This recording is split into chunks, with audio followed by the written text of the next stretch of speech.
Comentario de Primera de Samuel capítulo 11. El Espíritu de Dios da poder para salvar. Versículo 1. Naas amonita. El nombre Naas es la palabra kutia en hebreo significa serpiente. Abundaban los adornos en forma de serpientes en los templos paganos de Palestina. A los hijos de Israel les pareció conveniente preservar la serpiente de bronce. Después de lo que les pasó con los reptiles venenosos en el desierto de Sin cuando salieron de Cades, Números 20, 1, Números 21, 59, ver Segunda de Reyes 18, 4. Viendo la importancia que se daba a las serpientes en las religiones de todos sus vecinos, no mucho tiempo después los israelitas también comenzaron a venerar la serpiente que pensaban que los había salvado en el desierto, Ezequiel 8, 7 al 12. Posteriormente, en los días de Ezequías, fue destruida la serpiente de bronce debido a ese culto, Segunda de Reyes 18, 4. Puesto que los nombres personales con frecuencia eran formados con los de diversas deidades, es evidente que a Naas se le dio un nombre que implicaba ciertas características de la serpiente, tales como sabiduría, astucia y maña. Yabs de Galaad. Mejor, Yabes, BJ. Hasta hace algún tiempo, los eruditos creían que este pueblo estuvo en las colinas que dominan el Wadi Ibis, Yabs, a unos 11,5 kilómetros al este del río Jordán. Pero esta distancia habría sido demasiado grande para que los hombres de Yabs de Galaad llevaran los cuerpos de Saúl y de Jonatán la misma noche en que sacaron los cadáveres decapitados y empalados de esos personajes del muro de la ciudad de Bet-Sean, capítulo 31, 11 al 13.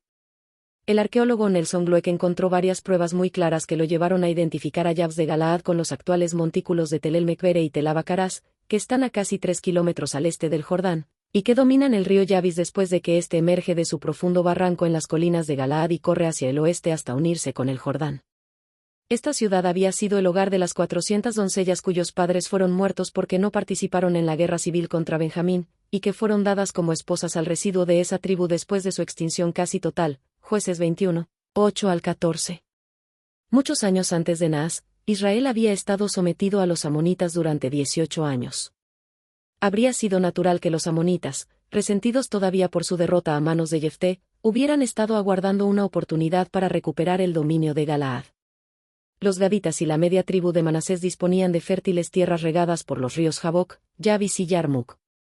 Debido a que por su ubicación elevada no se veían afectados por el calor del desierto, sus viñedos y excelentes campos de pastoreo provocaban la envidia de los moradores de los desiertos orientales. Yabs de Galaad había resurgido de la ruina de días previos, pero probablemente sus habitantes no habían olvidado el brutal castigo que sufrieron después del asunto de Benjamín.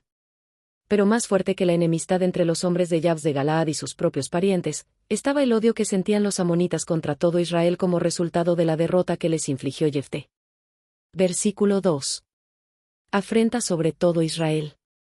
Indudablemente Naas no sabía que Israel deseaba una cohesión más estrecha de las tribus bajo el gobierno de un rey.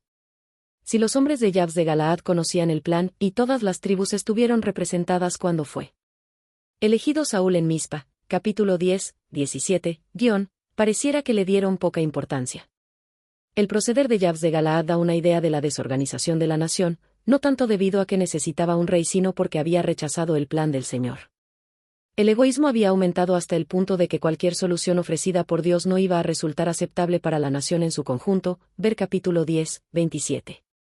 Naas no tenía una inquina especial contra los ancianos de Yabs más que contra el resto de Israel. Su propósito era demostrar su desprecio por todos los israelitas lesionando a algunos de ellos. De la misma manera el adversario de las almas provoca sufrimientos a alguna alma perdida, y luego se las ingenia para que sean despreciadas las huestes de los cielos, pretendiendo que ese castigo es el resultado natural de servir a Dios. Versículo 3. Enviemos mensajeros. Parecería que desde que Israel estuvo sometido a servidumbre por los amonitas, Yabs había tenido poca relación aún con las tribus cercanas, tales como Isaacar, Efraín y Benjamín. La ciudad no estaba a más de unos 50 kilómetros de Silo, y el ministerio de Samuel parece haber estado limitado mayormente a Efraín, Benjamín y Judá. ¿Podría haber sido que los hombres de Yabs de Galaad por tanto tiempo habían fomentado su inquina contra las otras tribus que no sabían que Samuel era juez? Hasta parece que nada sabían del nombramiento de Saúl. Quizá no habían tomado parte en la campaña contra los filisteos, más bien se habían incluido sin estar dispuestos a participar de sus responsabilidades tribales. Ni siquiera estaban seguros de que las tribus darían alguna respuesta a su súplica. En su aguda desesperación virtualmente reconocieron sus faltas y se entregaron a la misericordia de sus compatriotas israelitas, a quienes habían desatendido en lo pasado. Versículo 5. Tras los bueyes. Es evidente que Saúl había estado arando y regresaba con sus bueyes al anochecer. Josefo piensa que esto sucedió por lo menos un mes después de su nombramiento, Antigüedades v. 5:1. Puesto que su elección no resultó agradable para muchos, es indudable que volvió a su hogar para esperar las instrucciones del profeta que lo había ungido. ¿Qué habría sucedido si Naas hubiera sitiado a Yabes antes de que Saúl fuera constituido como rey? ¿Y podía haber algo más esencial para el nuevo rey que tener 500 la ocasión de demostrar lo que valía, ante los descontentos que rehusaban reconocerlo como rey? El hombre y el acontecimiento se complementaban mutuamente. No tenemos nada que temer, a menos que olvidemos cómo ha guiado Dios a su pueblo en lo pasado. Esta experiencia asegura a cada humilde cristiano que es imposible que se halle en una situación para la cual Dios ya no haya provisto abundantes recursos. Versículo 6. Vino sobre él con poder. Esta expresión es la misma que se emplea para describir la experiencia de Saúl cuando volvía a su casa después de su ungimiento, capítulo 10, 6 y 10. Acerca del llamamiento de Gedeón, el registro dice literalmente que el Espíritu de Jehová se vistió con Gedeón, Jueces 6, 34. Así como Josué recibió la instrucción de acudir en ayuda de los gabaonitas, cuando los 5 reyes del sur de Canaán procuraban castigarlos por haber celebrado un tratado con los hijos de Israel, así también, sin tomar en cuenta el pasado, cuando Yabes necesitó ayuda ante el ataque de un enemigo, el Espíritu de Dios demostró que ya estaba en marcha la respuesta a su oración en procura de ayuda.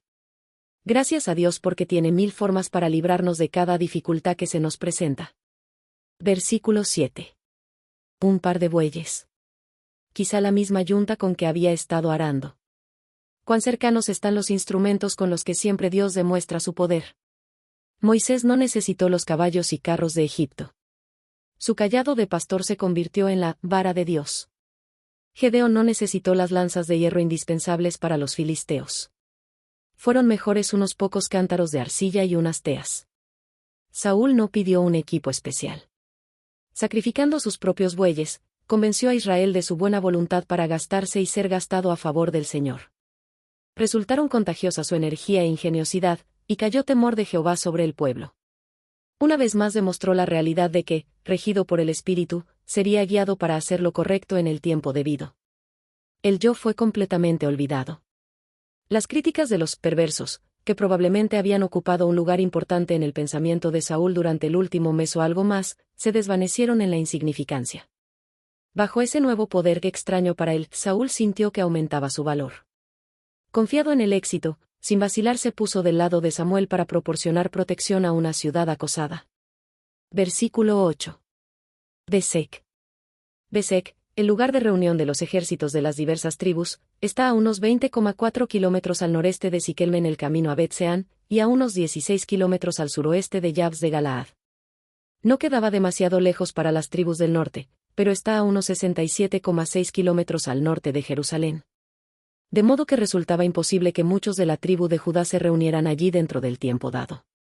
Desde Besek, a más de 300 metros sobre el nivel del mar, los ejércitos podían descender a lo largo del Wadi el Casne hasta el Jordán, que en ese punto está a cerca de 300 metros bajo el nivel del mar. Vadeando ese arroyo podían llegar a la ciudad, a un par de kilómetros más hacia el este.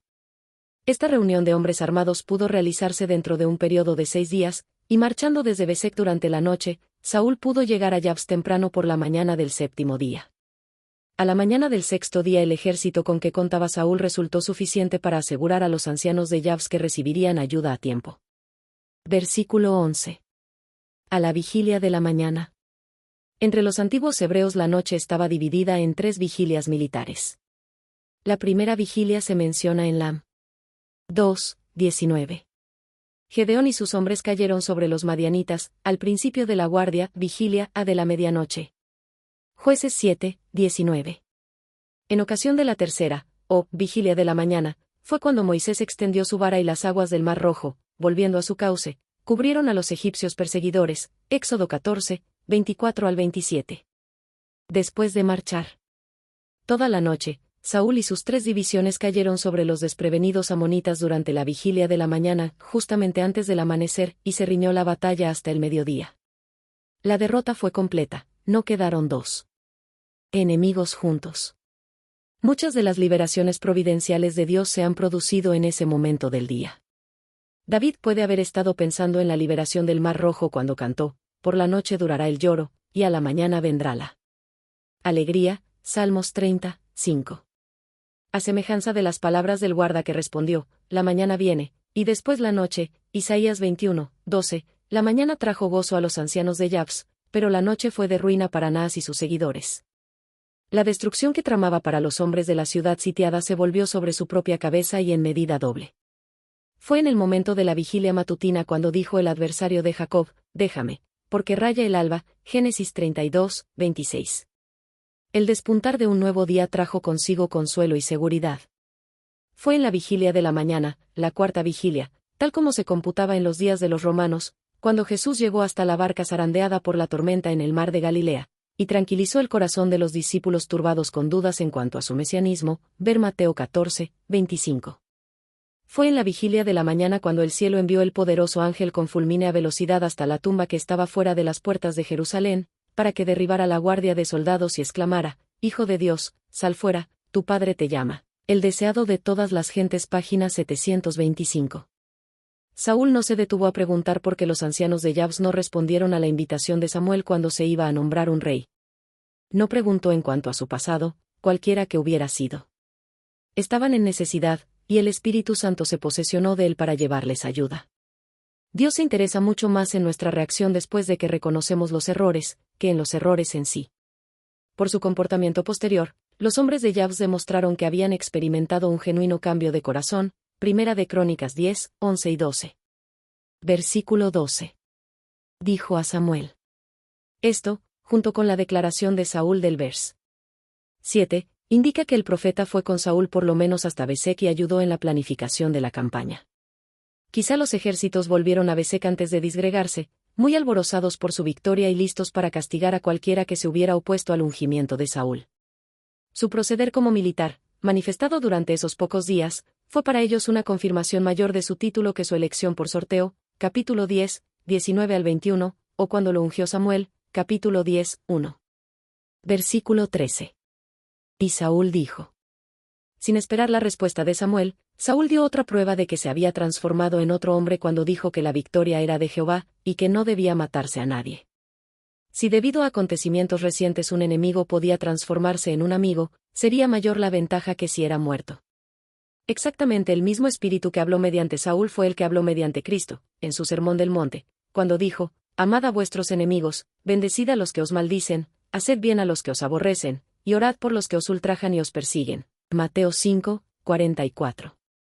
Versículo 15. Gilgal. Su ubicación es incierta.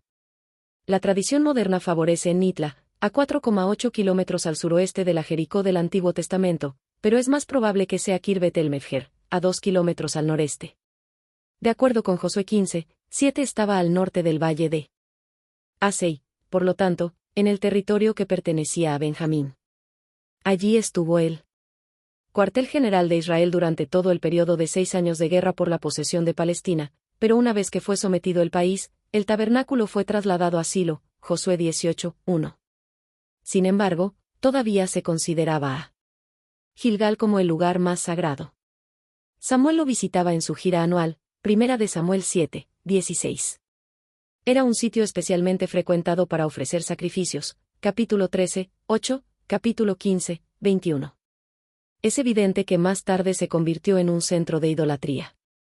En este lugar, tan saturado con los recuerdos del milagroso proceder de Dios, Samuel convocó a los hijos de Israel para renovar el reino. Sin duda, allí volvió a recordarles el amoroso cuidado y la paciente longanimidad de un Padre Celestial durante los siglos pasados. Habría sido mucho mejor si hubieran estado satisfechos con el plan de gobierno original de Dios, pero, ya que deseaban un reino, Dios prometió conceder su espíritu al nuevo rey como lo había hecho con los jueces. Aunque lo habían rechazado, tenían un abundante testimonio de que Dios todavía estaría con ellos. Al establecer una monarquía hereditaria, los israelitas estaban abriendo las puertas a muchos problemas y peligros que no habrían encontrado si hubieran estado regidos por los jueces. Pero por medio de Samuel Dios afirmó su amor y afecto eternos, y prometió rodearlos con la misma solícita protección de que habían disfrutado en los siglos pasados. Comentario bíblico adventista del libro de Primera de Samuel capítulo 11.